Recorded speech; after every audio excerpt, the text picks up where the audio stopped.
Debate. We're looking at the spillover from Mali, the operation that's, according to Algerian authorities, still ongoing. So the storming of that major gas export site in the east of the country near the border of Libya, far from the border with Mali. With us to talk about it is our correspondent in Algiers, Saïd Ben Ali. Also with us, Jeremy Keenan, Professor of African Studies at London University. Joining us once again is Emmanuel Goujon of the consultancy Africa Global Approach, Cyril Vanier of France 24. And joining us for part two of our discussion here is James Creedon of our Media Buzz segment. Welcome, James, to the segment. Before we go to you, James, I just want to again talk about the issue of who is responsible for all these jihadist groups that are in the Sahara Desert. Now, the head of the group that's claimed responsibility for the hostage-taking is himself an Algerian who 2 months ago announced over the web that he'd left al-Qaeda in the Islamic Maghreb, and he'd also left Mali, this to form his own group. French intelligence services call him the uncatchable. Over the past 2 decades, Algerian-born Mokhtar Belmokhtar has established himself as a key Saharan jihadist and a smuggling kingpin. I have good news for the Muslim community. This is the start of the holy war of Islam against non-believers and their allies. Thanks to God, they will hear our message through our weapons. At 19, Belmokhtar travelled to Afghanistan, where he received his first training and combat experience, losing an eye fighting against Soviet forces. Returning to his homeland 2 years later, he fought Algerian government troops in the country's civil war before forming militant group GSPC, seen here. After a decade of fighting, the Salafists were pushed south towards Mali, where they found a safe haven. That group became the core of al-Qaeda in the Islamic Maghreb. During this time, Belmokhtar built a reputation as an expert smuggler of anything from guns and drugs to cigarettes, earning him the nickname Mr. Marlborough. But since 2003, the Algerian is thought to have made tens of millions of euros taking Westerners hostage. Throughout the 90s, Belmokhtar was an essential link between al-Qaeda leaders in Afghanistan and their operations in North Africa. In December, he announced his break from the militant network, who accused him of acting too autonomously. France 24 sources believe Belmokhtar is now based in northern Mali with a new group of Islamist militants. And it's interesting, James Creedon, and that's your reason for being here, is this guy uses the web as a means of getting his message across. There's been a lot of big conversation going on in the last few days here in France because the al-Shabaab militias in Somalia, also radical militias, well, they've been using Twitter more specifically to get their message across, and it's a grim one for the French since it was that failed rescue operation for the French hostage that was there. And there's even been an argument in the French media over whether or not Twitter accounts like that of the al-Shabaab should be censored. It's a question that comes back again and again, François. I think it's the old debate of free speech versus support for terrorism that we see each time something like this happens. So I'll show you online some of the discussion that we're seeing about this today. On Europe 1's website, they're calling them terrorists who tweet the Shabaab. And if you go onto their Twitter handle here, HSM press office, that's been in existence since December 2011. It's been used to call for jihad on several occasions, to publish photographs of that dead soldier earlier this week. And today, one of the most recent tweets that people were, irritated by was this self-published declaration, Deni Alex is executed. In English, they have slanging matches regularly with the Kenyan officers. That's right, which led, in fact, as early as December 2011, the US officials to question whether or not this account should be shut down. Now, that's over a year ago. Some US officials thought that, that this was a legitimate matter, that they may have the authority to demand Twitter to close the account. But what happened the next month in January is Twitter gave themselves that power to, on a country-by-country basis, censor tweets. Emmanuel Goujon, you know Somalia well. Should they be censored? It's a very, very hard question. I think for them to communicate is a way, of course, to spread out their message and their propaganda, the way in every war, It's also a way for the intelligence services to get some information, sometimes to locate them. It's very strange, in fact, that sometimes they're using the modern ways and means of communication because they know that all the American, the Westerners, have the technology to listen to them, to localize them. So they use new ways and means to communicate as well. This one we see with Twitter or Facebook or whatever is just part of their own communication and strategic communication. They're also using people walking the desert, some people on vessel ships or things like that who travel around and who use different phones and things. So it's very, very difficult. And I'm not sure if there was a censor against these kind of messages, it would be very useful. Might I just add, I mean, it is a hornet's nest, I think, for Twitter and for any social media, because if you go back to October of last year, they implemented that rule that they, whereby they allowed themselves to censor when neo-Nazi tweets in Germany were taken down, but just within Germany. And then we saw anti-Semitic tweets in France that were also taken down. So you could say, well, what's worse, a photo of a dead soldier or neo-Nazi tweets? I mean, some would say the photo of the dead soldier is worse. So it's a difficult situation for Twitter to find themselves in, since they have started to take down tweets, because now there's always going to be this debate every time, well, isn't this worse than what they've already taken down? So we'll have to see where it goes. All right, there's another aspect, of course, that we're following, and that is, of course, the way that all this hostage situation has been handled inside of Algeria. What are the reactions so far that you've seen? Well, a lot of criticism in the Algerian press for the way that this has been handled. One editorial in Liberté, which is an Algerian newspaper, is saying, look, this action took place too late anyway. Since 2003, when there was another hostage-taking in Algeria, in the south of the country, with over 30 hostages taken, they were all released alive. They're saying, look, this situation has worsened. The Islamists have been allowed to strengthen. So that's one criticism. You also have this cartoon in Liberté Algérie, I suppose a somewhat satirical take on things, saying petrol, gas, and lots of hostages. Lots of Algeria wealth is very rich. In the south of Algeria, exactly. So Le Monde picking up then on concern in the English-speaking press about this. For example, you have I think the New York Times worrying that what was a regional conflict could now become international, that this has worsened the original threat. The LA Times saying something similar about this conflict being widened and worrying about a re-energizing of Al-Qaeda. Lots of reaction on social media. Let me interrupt you there, because I want to bring in Jeremy Keenan at this point. Jeremy Keenan, we did a Google Hangout earlier in the day, and people in the U.S. were saying to us, yeah, it's true that until there were U.S. hostages, no one was paying attention over there. Over in the U.K., it's the same thing. Is part of the aim, you believe, to try to draw in these countries into this conflict by the hostage takers? I think, to be quite honest with you, the general level of awareness in the public at large into events in this part of the world is fairly low. It's not traditionally a part of the English world, in the sense it's part of, the Francophonie in that sense, and it's not a part of the world that has But for instance, we know that there's a British hostage who's been freed. We can imagine that his or her statement will be in the British tabloids on Friday. Quite possibly. Again, these events have happened yesterday and today.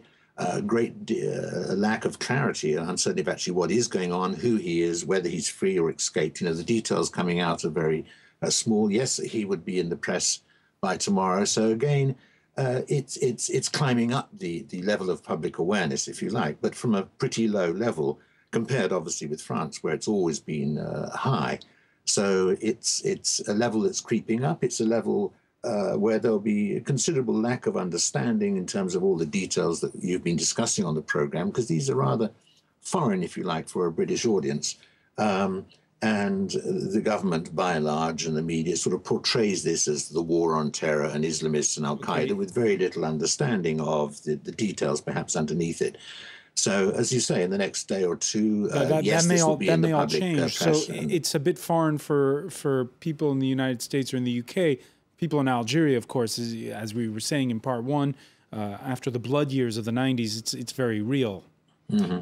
Absolutely, and indeed, but the other aspect of that is how the Algerian media is covering this. Now, I showed you a certain amount of criticism in the written press, Liberté and other newspapers such as that, criticising the military action. On television, apparently there's not a whole lot of coverage of what's going on in real time right now as we are talking about it. You see this tweet here in French saying, what's happening right now on Algerian TV channels, some music, some sort of, countryside wildlife reports, and some more music.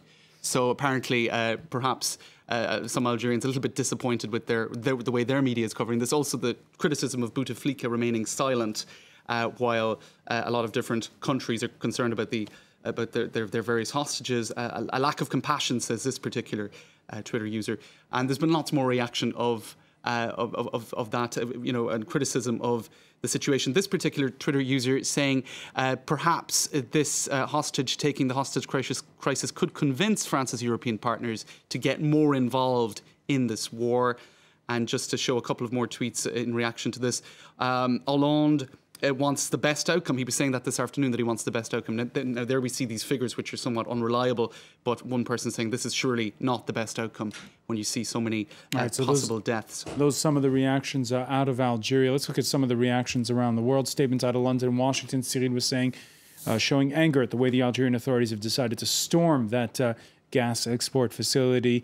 Let's remind our viewers that's partly owned by the Algerian state company Sonatrach and also by BP, British Petroleum, and the Norwegian Statoil. The French president, though, sang a different tune earlier in the day before this news of that storming got out and the death toll started to climb.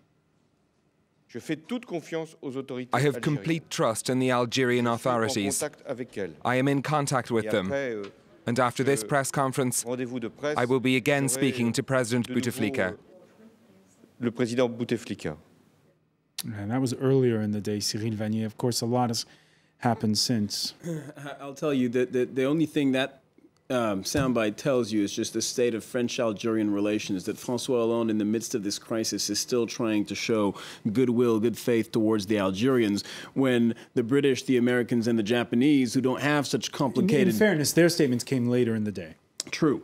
But they don't have such complicated relations with Algeria, and so they don't mind saying, look, we would have liked to at least be given notice before you carry out a raid. And of course, in the center of all this, there's all the emotional baggage that goes anytime you touch it, anything pertaining to bilateral relations between France and Algeria. Algeria, a former French colony, a bitter civil war 50 years ago. The Algerian press fuming over the fact that it was France's foreign minister, Laurent Fabius, that announced how Algiers had given the green light for the overfly of its airspace. In an editorial, the Quotidien d'Oran saying it was particularly shocking to learn from the mouth of a French minister.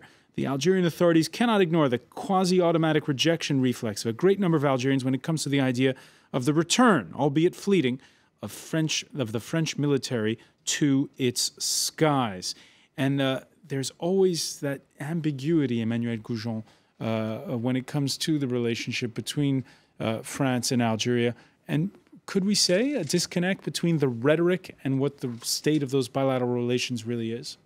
I think first we have to be fair with the Algerian authorities, because in that kind of hostage-taking crisis, the quicker you act and you react, the better it is. And you have to add to this situation that we are in a gas-producing facility that can be mined by the terrorists, that can explode or be blown up by the terrorists. So it's a big issue at stake for the Algerian government. And it can also lead to some economic problems on the world markets, So it's a big issue. So I think the quicker you react, the better it is. Now, the way you react can be discussed and the operation and everything, but we don't have any lessons to give to them, to the Algerian government. When we see what happened in Somalia, when we tried to free our own hostage from the security services, and it failed as well. I mean, you are never sure to succeed in that kind of situation. But what is sure is that the quicker you react, the better it is. Jeremy Keenan, we have word that the British Prime Minister has postponed that major speech he was supposed to give on Friday about Britain's place in the European Union because of the Algerian crisis. And France has been in the fore so far when it comes to neighboring Mali. Do you expect Britain to play a different role now? I'm not sure. The Prime Minister's making a statement in Parliament tomorrow at 11 o'clock, I've noticed. I don't know what he'll say, but it's I think significant that the Parliament has been called together and he will be making an address on the Algerian situation. I think Britain has a slightly difficult sort of a problem with the whole Algerian Sahel situation. That is that since about 2008, Britain has taken a very active step in developing a much closer relationship with Algeria, particularly through the DRS, through its secret police. And there is a very close working relationship now between British intelligence services and security and Algeria, which basically means that Britain does, to a large extent, what Algeria would like. This relationship is very close. I think it's an unwise relationship. I think it's a foolish relationship, but it does rather box England in, if you like, in terms of its sort of loyalty towards Algeria here.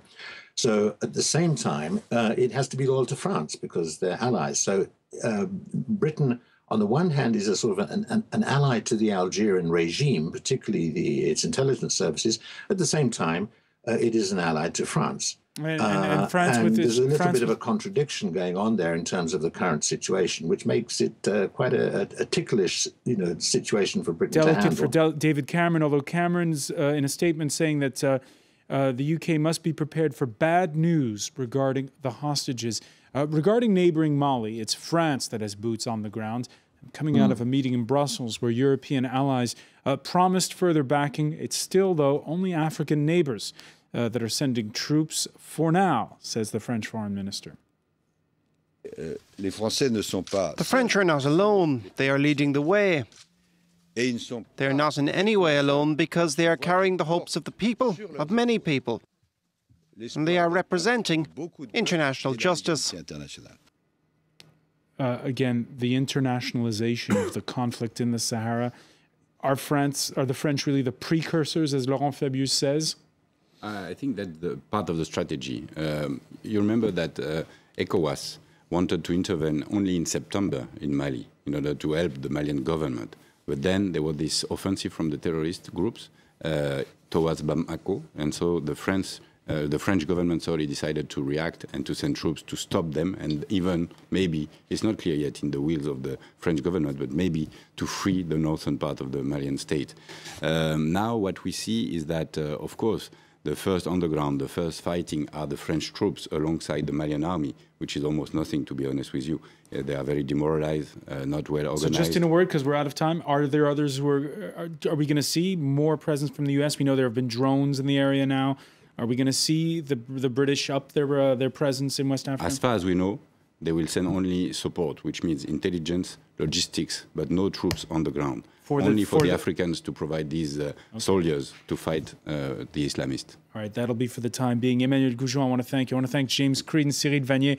I also want to thank Jeremy Keenan for joining us from London, and our correspondent Saïd Ben Ali, who was with us earlier. Thank you for joining us here in the France 24 debate.